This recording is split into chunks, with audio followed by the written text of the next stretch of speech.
Seja muito bem-vindo ao 2 Dedos de Teologia. Eu sou o pastor Iago Martins, você está no meu escritório e este é mais um Pergunte ao Pastor, o programa de respostas rápidas para perguntas curtas, hoje dos membros do canal. Por que não? Os membros merecem aí toda a moral para ajudarem a patrocinar, financiar esse trabalho que a gente está fazendo no YouTube. Se você ainda não é membro, considere tornar-se um. Você entra no grupo do Telegram comigo e lá às vezes eu levanto as perguntas que a gente responde aqui nos vídeos de vez em quando. Se você não quiser ser membro, não tem problema, você pode nos ajudar gratuitamente, simplesmente se inscrevendo no canal e clicando em gostei aí nos vídeos que abençoarem a sua vida de alguma forma. Se você acredita que esse ministério tem abençoado a sua vida e pode abençoar a vida de outras pessoas, não deixa de clicar aí no gostei, porque é uma forma de se comunicar com a plataforma do YouTube e aí dizer pro YouTube que esses vídeos têm relevância. Então vem comigo pro vídeo de hoje. Pergunta do Andy. Iago, estou muito confuso lendo 1 Timóteo 5. No versículo 11 a 12, Paulo condena as viúvas mais jovens por quererem se casar novamente, mas no versículo 14 desse mesmo capítulo, ele está aconselhando as viúvas mais jovens a casarem novamente. Poderia me dar a sua visão sobre este texto? Agora, meu capitão, 1 Timóteo 5, no versículo 11 e 12, ele vai dizer: mas não inclua na lista viúvas mais novas, porque quando seus desejos fazem com que se afastem de Cristo, querem casar, tornando-se condenáveis por anularem o seu primeiro compromisso. Tá, o que ele tá falando aqui? Ele tá criando uma lista de quem são as viúvas que devem ser ajudadas financeiramente pela igreja.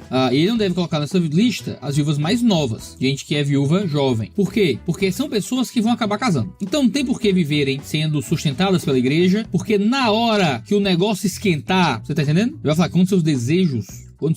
Então, quando o negócio começa a esquentar ali, a mulher nova, mulher jovem, esse negócio aí faz com que elas acabem, querendo ir para outro caminho, longe de Cristo, para poder satisfazer as vontades físicas. Então, elas querem casar, Vão casar, as viúvas mais jovens. Então, o que acontece? Elas anulam o primeiro compromisso. Então, se elas fazem um compromisso de solteirice, celibato, não vou casar, então por isso serei sustentada pela igreja, serei uma viúva, e ela entra nesse estado, nesse compromisso de não, eu sou uma mulher viúva, não vou casar, vou assumir a postura de celibato e tudo mais, e ela volta atrás, ela se torna condenável na anulação do seu primeiro compromisso. Então não faz sentido adicioná-la como uma viúva que vai ser ajudada pela igreja. Já no verso 14 diz: por isso quero que as viúvas mais novas casem, criem filhos, sejam boas donas de casa, não dê adversário motivo nenhum pra falar mal de nós. Entendi, eu acho que a grande questão aqui é o condenável, não é? Porque esse condenável não é condenável porque ela casou, não tem nenhum problema. E esse primeiro compromisso aqui não é o primeiro casamento, tá? É o compromisso de estar nesse estado de viuvez. Na cultura greco-romana, você tinha papéis sociais que eram assumidos pelas mulheres. A viúva era um papel social, que você assumia como uma pessoa que agora está nessa estrutura social e que recebe certas benesses e responsabilidades sociais por assumir aquele compromisso. Então, se ela assume a postura de que não, agora eu sou uma mulher que vai estar numa situação de celibato e viuvez, e com isso receberei agora auxílio da igreja, ela fez esse compromisso. E esse compromisso é quebrado quando ela casa. Então, se ela é uma viúva jovem, pra que ela vai fazer um compromisso que ela não vai cumprir? Porque ela vai casar de novo, porque ela não vai aguentar ficar solteira, porque o negócio ali vai,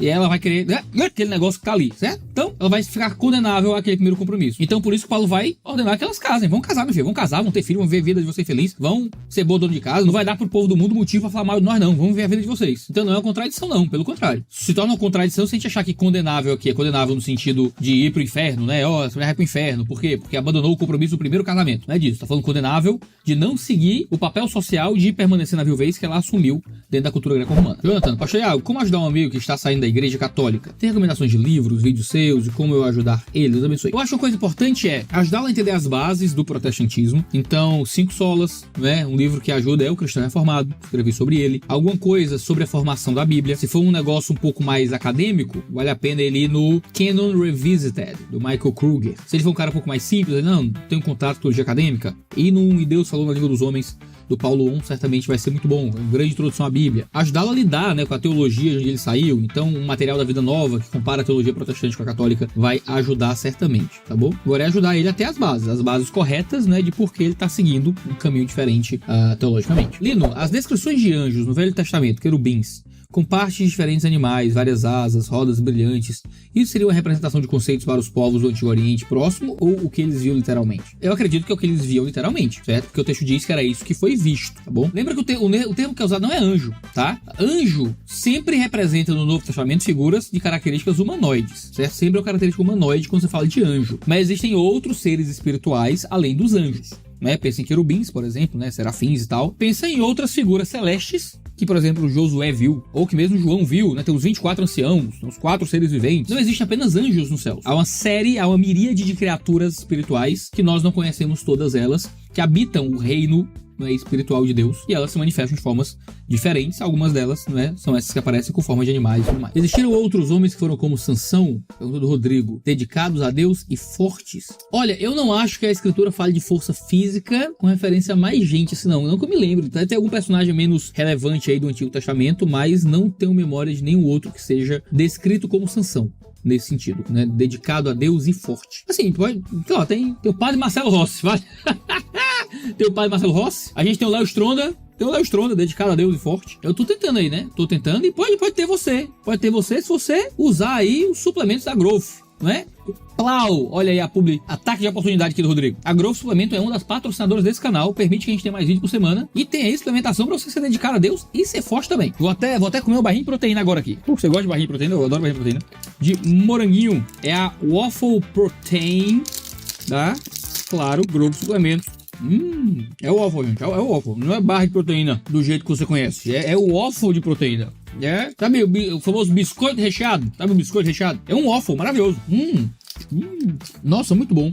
Zero açúcar, zero gordura trans, 17 gramas de proteína. Tem sabor morango, tem sabor cookies and cream com cobertura de chocolate branco, cookies and cream com chocolate preto. Eu estou fazendo o meu estoque, ó, tô fazendo um estoque. Vocês sabem que eu vou para os Estados Unidos, comprei esses aqui, fiz meu pedido lá no site da Growth justamente para poder ter vários para levar. Eu espero que a alfândega não me bloqueie de tanta barrinha de proteína que eu tô levando. Tô levando também esse aqui, doce de leite, que hoje é o meu sabor favorito da Growth. Vou levar lacradinho, né, que aí a chance de acharem que é droga, sei lá, é menor. E você sabia que a Growth Suplementos tem roupa de academia? Ó, sabe esse meu moletom da Growth pra eu malhar nos dias frios lá no Michigan? E eu aproveitei e comprei na Growth também. Eu sou fanboy da Growth agora, né? Boot Training. Olha, botas de treino na Growth. Rapaz, tem tudo na Growth. Olha que coisa legal. Olha que maravilha. Você ainda vai pra academia com tênis de corrida? Tênis de corrida é pra correr, meu filho. Pra treinar tem que ser solado reto. Então compra um tênis solado reto da Growth. Cara, tem roupa, tem whey, tem suplementação, tem tudo. Tem melatonina e até coisa pra quem tem intolerância à lactose. No whey de melhor custo-benefício do mercado, melhor preço, o único whey de 1 kg, tudo com cupom Jesus. Pra você deixar claro que é pra Jesus que você cuida da sua saúde. Vai lá no site da Growth Suplementos e aproveita. A Growth é uma das patrocinadoras desse canal e é ela quem permite que a gente tenha tantos vídeos por semana nessa nova fase. Então, corre lá. Renan Prado, pastor, este é o mês do orgulho LGBT. É junho, é? Julho é o mês? Ó, tem um dia, 28 de junho. É isso mesmo. Quais conselhos pode nos trazer? Rapaz, acho que você não deveria ter orgulho de ser LGBT. Acho que o meu conselho é esse. Nós entendemos que ser LGBT é fruto do pecado que afetou o ser humano e que praticar coisas LGBT é um pecado, claro, e cometido. Você não deveria estar praticando isso se você é um cristão. Mas eu acho que a sua pergunta não é essa. A pergunta é, desde como nos posturar diante as atividades da escola e empresas neste mês, até o que podemos fazer como igreja para somar positivamente nessa pauta que, querendo ou não, é um assunto importante para a nossa sociedade. Eu acho que é importante o seguinte, o que é que você rejeita, o que é que você recebe, o que é que você redime? Certo? Do orgulho LGBT. Todo movimento cultural é assim, né? O mês do orgulho LGBT tem muita coisa a rejeitar. O pecado, o orgulho com relação ao pecado, né? E tudo mais. Isso é, obviamente, um problema muito sério. Isso aí é óbvio, né? Nós, como cristãos, não participamos de uma cultura LGBT. Nós não normalizamos a prática e o comportamento LGBT. Nós entendemos que esses sentimentos e essas vontades que estão ligadas ao movimento LGBT não representam, não é, o padrão de Deus para a humanidade, então a gente rejeita muita coisa do meio do LGBT. O que é que a gente pode entender como uma verdade? Talvez as batalhas anti-violência, né, esse tipo de coisa, né? Nenhum cristão vai ser a favor de violência contra LGBTs. Nenhum cristão vai ser a favor de LGBTs sendo humilhados, sei lá, por ser LGBT, né, ou criminalizados na sua vida, esse tipo de coisa, né? Então, se a gente, dentro de um contexto cultural, precisar, não é, de alguma forma se encaixar ali em alguma coisa, a gente pode tomar essa pauta de, não, realmente, pessoas que são gays, ninguém deveria estar sendo morto por ser gay. Ninguém deveria ser espancado na rua por ser gay. Que coisa terrível. Isso é uma coisa que a gente concordaria diante de qualquer movimento LGBT. Qualquer marcha LGBT. Agora, a grande questão difícil, que aí é onde fica o debate mais polêmico, é sobre a questão de participação social, de afirmação social, de ações afirmativas, de normalização. E aí eu sou alguém de uma postura política bem conservadora e socialmente bem liberal, né? Então, o governo não deveria impedir ninguém de fazer nada, que não seja um crime. Pessoas deveriam ser livres para viverem suas vidas. Se o cara é gay, é trans, é bi, você dá conta dele, da vida dele, ele faz o que ele quiser da vida dele. O governo não tinha que criminalizá-lo ou impedi-lo de ser o que ele quiser. Mas ninguém também deveria me impedir de achar errado, de achar um comportamento errado, de achar um comportamento pecaminoso, pecaminoso. Em uma sociedade plural e livre, as pessoas dialogam ali com sabedoria. Infelizmente, dependendo do contexto, Renan, você vai perder o seu emprego, vão boicotá-lo, vão tentar destruí-lo se você disser que acha que é pecado o comportamento homossexual, ainda que você defenda o direito civil e a liberdade de alguém sê-lo, caso queira ser. Né? Para muitas pessoas do movimento LGBT, o mês do orgulho gay vem à esteira de um processo de normalização social, de um esforço para que a sociedade trate amplamente como normal. Você que diz que é pecado, você está indo contra o princípio mais basilar do orgulho LGBT. Então você vai virar um inimigo para muita gente. Agora, existem gays que são razoáveis, racionais, gente normal, que entende que você vai considerar pecado, e tudo bem, talvez ele considere que você é um besta por ser crente, e que vocês conseguem conviver em sociedade de forma normal. Se o mês do orgulho LGBT fosse um mês contra a violência, né, LGBT, ou um mês que tenta promover uma sociedade mais plural e livre, eu entenderia. Até os crentes poderiam dizer, não, tudo bem, nesse sentido somos contra a violência e não queremos que ninguém lhe impeça, na força da imposição, de ser quem você é. Agora a gente sabe que não é isso, né? É uma batalha contra todos aqueles que acham que ser gay é pecado, é uma batalha contra todos aqueles que acham que crianças, né, deveriam ser ensinadas heteronormativamente, como nós acreditamos e tudo mais. Então, difícil. Olhe o seu contexto e saiba como se adaptar bem a isso. Muitas vezes você vai ter que ser vocal e pregar o que você acredita, ainda que isso puxe alguma coisa. Às vezes você pode ser sagaz, inteligente, se esquivar de alguma batalha que não precise, né, dependendo do contexto que você está inserido. O problema muitas vezes é que a gente acaba sendo tratado como preconceituoso, porque é preconceituoso, né? E aí vira um problema. Não, estão me perseguindo no trabalho porque eu sou contra o movimento LGBT. Às vezes estão te perseguindo é porque você é um babaca, entendeu? Um babaca. Aí, por que esses viados, não sei, entendeu? Aí acabou, brother. Você vai usar essa linguagem, vai ser esse tipo de pessoa? Porque essa coisa desses boiola que quer estuprar nossos filhos, é um bando de pedófilo. O que eu já vi de crente com esse tipo de linguagem, por aí. E depois dizendo, sou sendo perseguido por ser crente. Não, brother, você tá sendo perseguido por ser um babaca, um idiota, entendeu? Aí não sei. Então assim, tem uma postura sábia, educada, inteligente. Se você quiser evitar alguns debates necessários, evite. Se você vai entrar no debate de forma mais vocal, entre com sabedoria, com prudência, mostrando o Espírito de Cristo, mas condenando o pecado, claramente, não deixando ninguém tirar conclusões do que você está dizendo, que são diferentes do que você realmente quer dizer. E aí você explica com clareza. Somos contra a violência, acreditamos na liberdade civil das pessoas de viverem suas vidas, mas eu quero a liberdade de poder criar o meu filho de uma forma diferente, dizer que isso é pecado, acreditar que isso não é isso. Se você não quiser assentir a isso, você vai ter um espaço na igreja de ser amado e cuidado para lutar contra suas vontades e tudo mais, e ser livre para dizer isso também. Se você quiser saber sobre teologia da homossexualidade, tem um vídeo inteiro aqui no canal, um dos vídeos mais vistos do canal, se é pecado ou não ser gay, eu explico amplamente. Se você quiser um amplo, longo e profundo debate sobre casamento gay e o espaço civil de homossexuais, aí você vai para nossa série A Nova Família, onde eu explico tudo isso com mais detalhes. Então, Gilima, pastor Iago, gostaria de fazer duas perguntas. Primeira, João viu Deus Pai Apocalipse 4? Sim, eu acho que o livro do Apocalipse expressa Deus de forma aberta. Acho que João viu a Deus, né? Talvez não em sua inteireza de revelação, mas ele viu algum vislumbre de quem Deus é, se manifesta na Trindade, no Pai, no Filho de forma geral, mas eu acho que ele viu, sim. Segunda, por curiosidade, como se diz a teologia em grego? Não sei. Seria algo como dedo em grego. Aí eu não sei, dedo em grego. Dactila teologias, sei lá.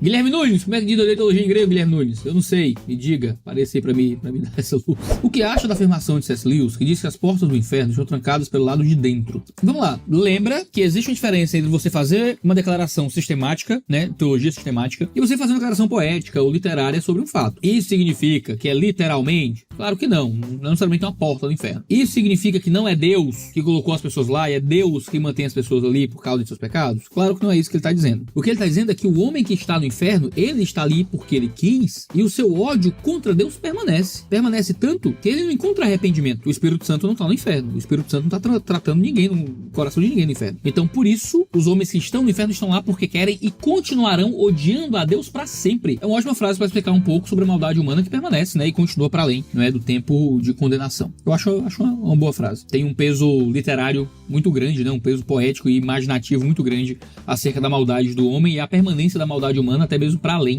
né, de sua condenação eterna. Pergunta do Aleph: se uma exegese correta busca a interpretação que o público original do texto teve, até que ponto vale criar uma metáfora com o texto? Lembro de Paulo metaforizando a lei da viuvez com a aplicação da lei em Romanos 7. Então, Paulo não está fazendo necessariamente uma metáfora, não é? Paulo trabalha muito encontrando o sentido moral que está por trás da lei do Antigo Testamento. Parte do processo de interpretar o Antigo Testamento é entender que existia um princípio didático por trás de toda a lei do Antigo Testamento que tinha como objetivo trazer alguns dos ideais morais de Deus que que permaneceriam para além daquela aliança. Então Paulo não está criando uma metáfora. Paulo está construindo teologia através de procurar o sentido maior. Então quando Paulo, por exemplo, fala sobre o salário dos pastores, ele fala de boi. Ele vai dizer, olha, no Antigo Testamento dizia que você não podia tapar a boca do boi enquanto um boi debulhava ali a terra. Então o boi tá arando a terra, deixa o boi comer uma coisinha ali ou outra enquanto ele ara a terra. Senão o boi vai morrer de fome. Não mata a boca do boi. Aí ele vai dizer, por acaso era com boi que Deus estava preocupado? Não era com boi não, era com a gente. Então vê, Paulo tá criando uma metáfora?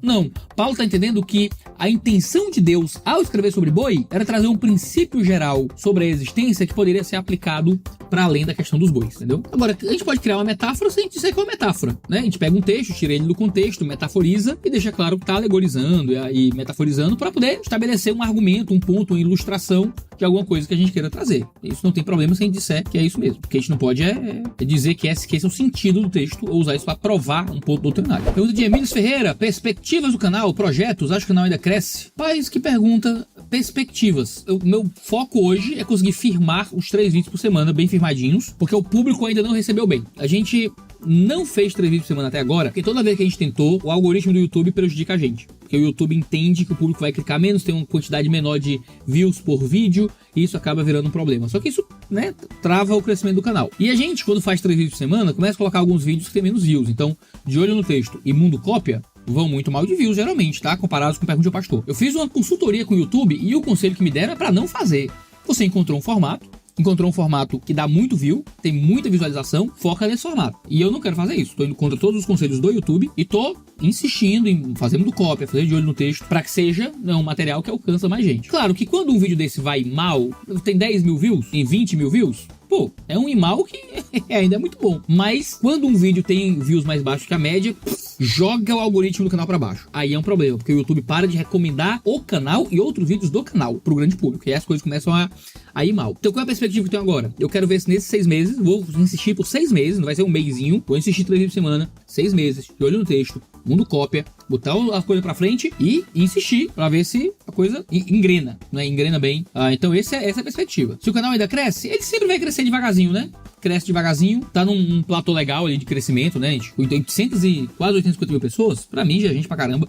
Eu achei que a gente nunca ia passar de meio milhão. Chegou em meio milhão, achei que nunca ia crescer mais. Já passou de mais de 300 mil, né, do meio milhão. Então a gente vai, não tenho muita ansiedade de ficar crescendo, não. Um dia chegaremos a 1 milhão de inscritos, provavelmente. Demorar uns 5 anos, uns 10 anos, quem sabe a Deus. Vivo em profunda paz. Porque a gente produz aqui pro YouTube teologia acadêmica, séria, uma tentativa de contato de teologia reformada com a vida comum. Cara, isso aí é o tipo de coisa que só posso agradecer ao bom Deus por já falar com tanta gente. Sei não falar com mais ninguém, sei a gente ficar preso aqui no que tá, pra mim tá ótimo, pra mim tá tudo bem se não crescer mais nada. Orem por nós, continuem orando por nós, continuem participando, incentivando, que o nosso trabalho é muito abençoado pela vida de vocês. E bora pra cima. Eu comentei que eu não lembrava se havia outros personagens fortes, né, também na escritura. O Flávio comentou aqui no grupo, né, que tem 2 Samuel 23:8 o Josebe Basebet, tem Abissai e tem o Benaia. Olha aí que beleza. O legal do grupo do Telegram é que a gente vai se respondendo. Até eu aprendi aqui. Eu não conhecia, eu não lembrava que esses personagens eram descritos como fisicamente fortes. Claro que, né, se joga forte na Bíblia, você pesquisa, você encontra, né? Era só jogar e procurar. Mas aí você já adianta a sua pesquisa aqui. Legal, muito bom foi parte da comunidade. Pergunta do Fred: como devemos aplicar na prática o comando de expor as obras das trevas em Efésios 5:11? Devemos estar sempre repreendendo as pessoas? Quando diz não participem das obras infrutíferas das trevas, antes exponham-nas à luz. Então, significa pregar o evangelho. Ele não tá dizendo que tem que ficar o tempo inteiro e em cada pequeno momento em que algo errado acontece, eu tenho que estar lá falando e tal. Significa que nossa função como cristãos não é participar do pecado, participar daquilo que é das trevas, mas expor, né, o que é das trevas como realmente das trevas e trazer o caminho da luz através do evangelismo, da pregação do evangelho. Sempre que a gente pode, a gente faz. Mas isso não significa que eu tenho que ficar, sabe, está sempre repreendendo as pessoas. Claro que não é isso que o texto está dizendo, por favor. Pergunta do Flávio aqui: a ordem para nos lembrarmos dos presos em Hebreus 13:3 é em referência aos cristãos presos na perseguição ou a qualquer preso? Então, eu acredito que Hebreus 13 é sobre os cristãos que foram presos, tá? O contexto de Hebreus 13 é sobre relacionamentos entre cristãos e ele vai falar sobre os presos, né? Cristãos que foram presos. O contexto é bem forte, porque se um cristão está preso, ele precisa de alguém que vá lá levar comida, roupa, remédio. Não era como nas prisões de hoje que o Estado dá tudo, né? Através de expropriar as pessoas em seus impostos, não. Né? O Estado toma o seu dinheiro e usa para dar recursos para os presos. Não era o contexto do mundo antigo. No mundo antigo, o parente do preso ia lá levar comida, levar as coisas. Se alguém era preso por ser cristão e você vai lá levar comida, roupa, remédio, o que é que vai acontecer com você? É arriscado você ser preso também. por ter ido lá ajudar aquele cristão. Porque aí você vai ser identificado como parte da comunidade daquele cristão. Então havia um sacrifício muito grande em lembrar dos presos, né? E ir em direção aos cristãos para cuidar deles. Agora, claro, nos preocupamos com cristãos presos, por que não nos preocuparíamos com descrentes que devem ser alcançados, né, com o evangelho quando estão presos, né? Capelania hospitalar é uma coisa boa também. Já ouvi pessoas falando, pergunta do Rodrigo, que os frutos que os cristãos devem dar são almas, interpretando de forma diferente os frutos do Espírito. Dessa forma, quem não traz alma para Cristo, dizem, não é um cristão verdadeiro. A Escritura não fala de almas como frutos em nenhum momento. Tá? O fruto é a alma. Mas a pregação do evangelho, o serviço, isso faz parte das obras de um cristão. Um cristão que é salvo, que é transformado por Jesus, é um cristão que vai estar trabalhando para o serviço do evangelho, para a pregação do evangelho também. As almas convertidas, né, pessoas que a gente consegue converter, digamos assim, não são o fruto, né? Mas estarmos indo em direção aos perdidos é parte do fruto da pregação do evangelho, sim. De onde vem a ideia weberiana de que o calvinismo teria sido o motor do desenvolvimento do capitalismo? Como que, grosso modo, a depravação total é só a escritura, vira cultura de esforço individual e acúmulo de riqueza? Cara, Weber, ele interpreta mal toda uma cultura puritana contemporânea a ele. Ele não está interpretando as bases teológicas do calvinismo, ele está interpretando a fenomenologia do puritanismo do seu tempo. E aí ele chega a essa conclusão sobre o que é o calvinismo, tá? Então não pense que Weber está discutindo depravação total, ele não tá. Ou discutindo só a escritura, ele não tá. Ele está discutindo a sociologia e o modo como as pessoas vivem o cristianismo do seu tempo. Mas aí é tudo que eu tenho para dizer sobre o que eu lembro da leitura de Ética Protestante e Espírito do Capitalismo do Weber, que faz muitos anos que eu li esse livro e eu teria que ler de novo, tá? Até pra poder fazer uma crítica melhor ao Weber hoje. Eu li, eu tava, sei lá, saindo da Federal pra ir pro seminário, então assim, coisa de, 8 anos atrás? Nem lembro. Então, memória que eu tenho desse livro tá perdida. Eu sei que tem uma resenha do Franklin Ferreira a esse livro. Tá na Fides Reformata. Uma introdução a Max Weber e a obra Ética Protestante e Espírito do Capitalismo. Pronto. Se você quiser ler, 16 páginas aí. Procura aí o paper do Franklin, que eu tenho certeza que ele vai ser muito mais útil do que eu e lhe instruir sobre isso. Pergunta do Felipe. Iago, antes de eu me converter, ouvia muitas músicas com letras duvidosas, mas de inegável qualidade. Por exemplo, Children of the Damned, do Iron Maiden. Existem diversas formas de interpretar a letra, e muitos dizem que as letras dessa banda são malignas. Eu sinceramente não sei o que pensar, e na dúvida eu nem ouço, mas confesso que por isso deixo de consumir diversas obras artísticas de qualidade. Vamos lá, por um lado, você pode ficar de boa com deixar de consumir coisas de qualidade, que vai acontecer, tá? Como cristão, você vai acabar não tendo como consumir todas as coisas de qualidade que existem aí na cultura, tá? Porque tem muita coisa boa, em termos de qualidade técnica, que é ímpia, que é maligna, que não provém de Deus. Então, isso vai acontecer. Agora, o que é que eu faria? Eu não conheço essa música específica do Iron Maiden. Eu não ouviria nada que eu não posso interpretar como de acordo com a minha fé. Eu não curtiria, eu não trataria como parte do meu entretenimento. Então, se eu consigo ouvir uma música que não é cristã, e essa música eu posso interpretar dentro dos valores, essa música não tá louvando o mal, mas tá apresentando como o mal é, como uma coisa ruim, que eu vou de alguma forma rejeitar e tal, beleza, é outra coisa, mas aí é muito limitado, né, dentro do contexto de música também. Então toma cuidado para que suas músicas, que a música que você canta, que você ouve, que você curte, não represente valores opostos àquilo que você acredita. Existem coisas boas, né, que são cantadas na cultura secular, mas também tem muitas coisas ruins, tá? Então não vai ouvir nada que seja ruim. Tem um vídeo inteiro aqui no canal sobre música do mundo. Você pode ouvir, não pode ouvir, vai lá que tenho certeza que vai ser útil aí pra ajudar a entender isso tudo. Beleza? Essas foram todas as perguntas que vocês mandaram aqui no grupo dos membros. Se você quiser também mandar dúvidas, vira membro do canal, tenho certeza que vai ser uma experiência muito legal pra você também. E pra gente vai ser abençoado pela sua vida. Aproveita o cupom Jesus na Growth Suplementos, que é uma das patrocinadoras desse canal. E não deixe de se inscrever para ficar sabendo sempre que houver vídeo novo. Um cheiro no seu cangote. E até a próxima.